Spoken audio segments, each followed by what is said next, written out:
Saudara-saudara yang dikasihi dan mengasihi Tuhan Yesus Kristus, Shalom. Bersua kembali di dalam sapaan rohani GKJ Cakraningratan pada saat ini.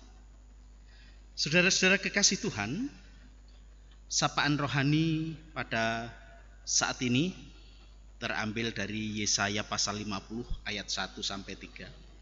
Namun sebelum kita menerima sapaan rohani, terlebih dahulu kita berdoa mohon bimbingan Roh Kudus.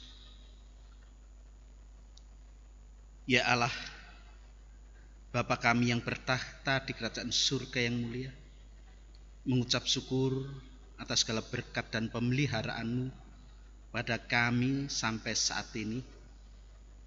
Dan kalau saat ini kami akan menerima sapaan rohani dari GKJ Cakraningratan, kiranya Roh Kudus berkarya pada setiap pribadi yang sedang mengikuti sapaan rohani ini. Berkati, buka hati, pikiran, dan rohnya untuk dapat menerima firman Tuhan, sehingga dapat menjadi tuntunan bagi hidup kami semua. Terima kasih Tuhan. Di dalam nama Tuhan Yesus Kristus doa ini kami pinta. Amin. Saudara-saudara kekasih Tuhan, Yesaya pasal 50 ayat 1 sampai 3 yang demikian. Beginilah firman Tuhan, di manakah gerangan surat cerai ibumu, tanda aku telah mengusir dia? Atau kepada siapakah di antara penagih hutangku, aku pernah menjual engkau? Sesungguhnya oleh karena kesalahanmu sendiri, kamu terjual. Dan oleh karena pelanggaranmu sendiri, ibumu diusir. Mengapa ketika aku datang tidak ada orang, dan ketika aku memanggil tidak ada yang menjawab?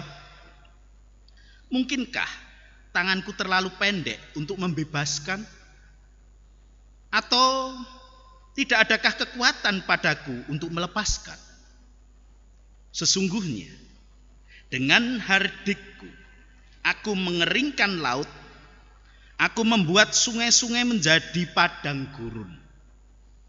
Ikan-ikannya berbau amis karena tidak ada air, dan mati kehausan. Aku mengenakan pakaian kelam kepada langit dan menyelimutinya dengan kain kabung. Saudara-saudara kekasih Tuhan,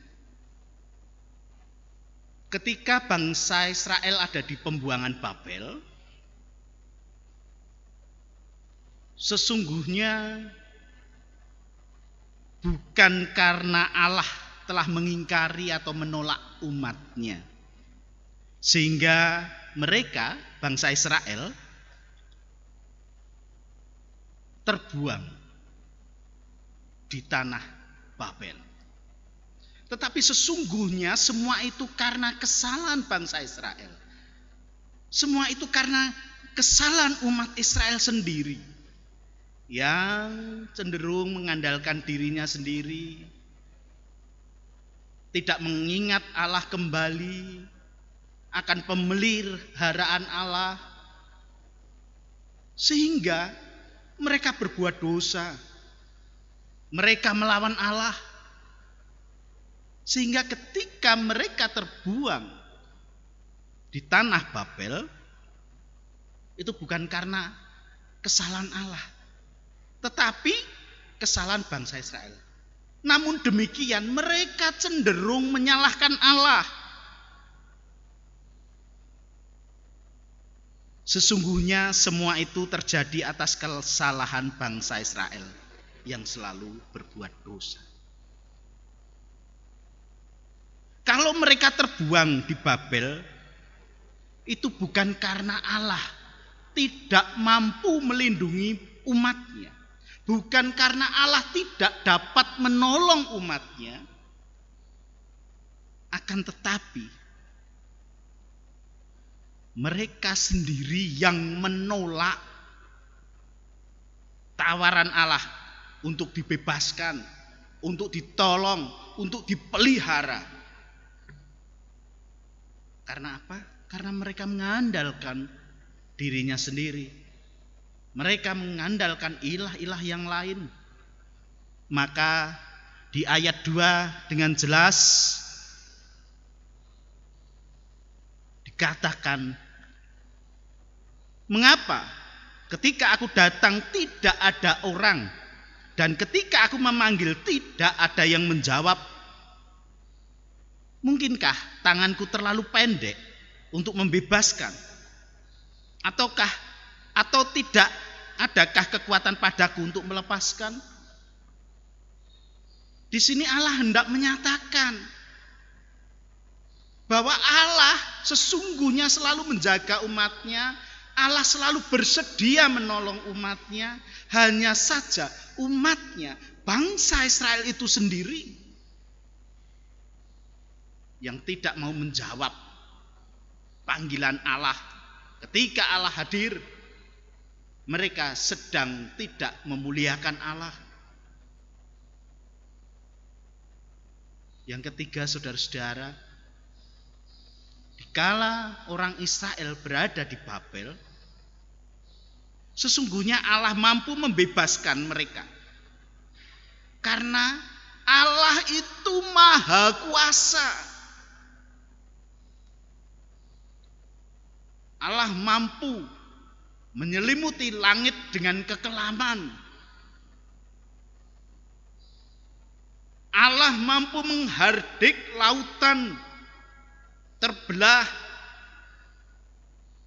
Allah mampu menghardik sungai menjadi kering, menjadi padang yang tandus.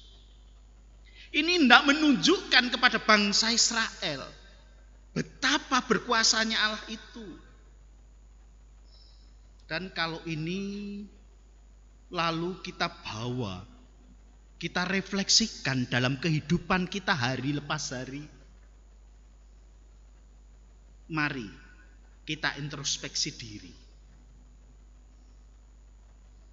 Masihkah kita menolak pertolongan Allah, pemeliharaan Allah?